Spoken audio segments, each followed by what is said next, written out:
On that time, Violet was out on a walk. Then all of a sudden, a guy puts a bag over Violet's head and kidnaps her.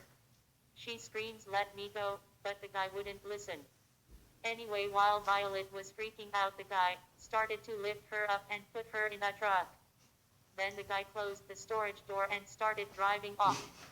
Then 30 minutes later, the guy opens the storage and lifts her out and starts to carry her while she is screaming. When the guy takes the brown bag off her head, she finally sees that she is in a science lab.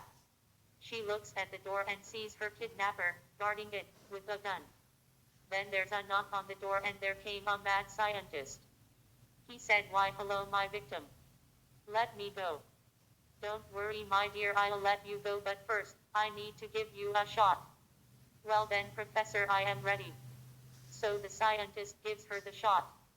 And all of a sudden her skin becomes blue and she starts to freak out. "What did you do to my skin?"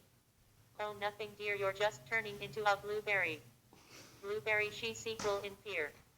Then she heard her tummy rumble and her butt started to swell. "I thought you would let me go." "I meant to say I will let your soul go after you explode."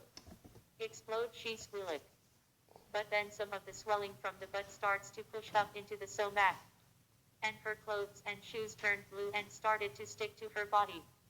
"I must be going." Violet couldn't respond because she was in too much shock. So the mad scientist and her kidnapper closed the door and abandoned her. So at this point her body is starting to absorb her arms and feet and her head is sinking into her swollen blue body. But the swelling doesn't stop. At this point she is nothing but a big round ball with hands and toes. But the swelling still doesn't stop.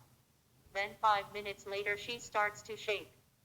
Violet bites her tongue and closes her eyes because she knows this is it. Boom, blue juice is everywhere.